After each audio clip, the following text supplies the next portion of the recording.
do these misconceptions arise in the minds of non-Muslims? Today, in the international media, there is virulent propaganda about Islam. The media, it is bombarding misinformation about Islam, whether it be the international news channels, whether it be the radio broadcast stations, whether it be the television channels, whether it be the newspapers. There is virulent propaganda about Islam in the international media. So based upon how the media it portrays Islam, these misconceptions, they arise in the minds of non-Muslims. And the order of these misconceptions, it changes depending upon how the media it portrays Islam. As there is virulent propaganda about Islam in the international media. The media, it is maligning Islam. As far as today's talk is concerned, time does not permit me to discuss all the 20 most common questions or misconceptions that are there in the minds of non-Muslims. Due to time limitation, I will only discuss the first 8 from among the 20 most common questions asked by non-Muslims regarding Islam. For the remaining most common questions, you can go on the website zakirnaik.net. The first most common question asked by non-Muslims or misconception that is there in the minds of non-Muslims, the top of the charts, it is regarding the word jihad. Many people, including many Muslims and non-Muslims, they think jihad is any war fought by any Muslim, whether it be for any reason, whether it be for land, whether it be for language, whether it be for power, whether it be for money. Jihad does not mean any war fought by any Muslim, whether it be for land, whether it be for language, whether it be for power, whether it be for money. Jihad, it basically means to strive. It means to struggle. And in Islamic context, jihad also means to strive and struggle against oppression. Jihad also means to strive and struggle against one's own evil inclination. Jihad also means to strive and struggle to make the society better. Jihad also means to strive and struggle in self-defense in the battlefield. So jihad basically means to strive, it means to struggle. For example, if a student is striving and struggling to pass an examination, in Arabic we would say that he's doing jihad. And many people have a misconception that jihad can only be done by Muslims. There are no less than 2 different verses in the glorious Quran which talk about jihad being done by non-Muslims. Allah subhanahu wa ta'ala says in the glorious Quran, in Surah Al-Luqman, chapter number 31, verse number 14, وَوَصَّيْنَا الْإِنسَانَ بِوَالِدَيْهِ. And we have enjoined upon man to be kind to his parents. His mother bore him with travail upon travail, and his weaning is in 2 years. The next verse of Surah Al-Luqman, chapter number 31, verse number 15, Allah subhanahu wa ta'ala says that if the parents, they do jihad, strive and struggle to make you worship others besides Allah subhanahu wa ta'ala, then do not obey them, but yet live with them with love and compassion. And Allah subhanahu wa ta'ala also repeats a similar message in Surah Al-Ankabut, chapter number 29, verse number 8, that if the parents, they do jihad, strive and struggle to make you worship others besides Allah subhanahu wa ta'ala, then do not obey them, but yet live with them with love and compassion. So here Allah subhanahu wa ta'ala is talking about non-Muslim parents who are doing jihad, striving and struggling to make their children worship others besides Allah subhanahu wa ta'ala. This type of jihad, it is jihad fi sabil shaitan.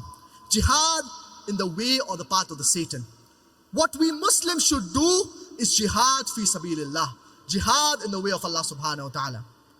But normally when the term jihad is used, it is taken for granted that it is jihad fi sabilillah unless specified. So jihad basically means to strive and to struggle.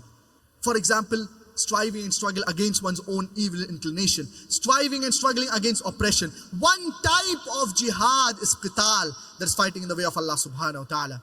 But jihad does not basically mean a war. Jihad basically means to strive, it means to struggle. Many non-Muslims, including many so-called Muslim scholars, inverted commas, they translate this word jihad as holy war. Nowhere is this word holy war present in the glorious Quran or in the authentic hadith of our beloved Prophet Muhammad, may peace and blessings be upon him. This word holy war, in Arabic it is harbun muqaddasa. Nowhere is this word harbun muqaddasa present in the glorious Quran or in any authentic hadith of our beloved Prophet Muhammad, may peace and blessings be upon him. This word holy war, it was first used to describe the Christian crusaders, the crusades who spread Christianity at the point of the sword. So jihad does not basically mean a war. Jihad basically means to strive and struggle.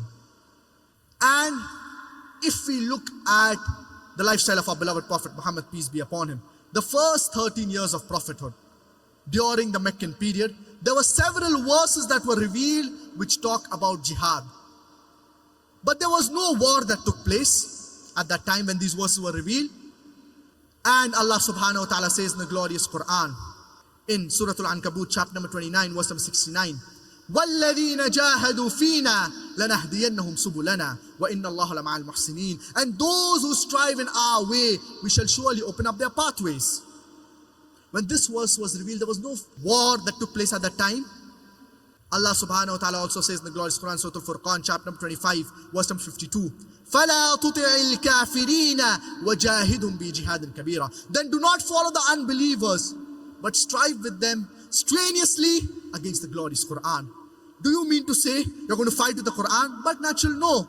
And when this verse was revealed, there was no war that took place. What does it mean?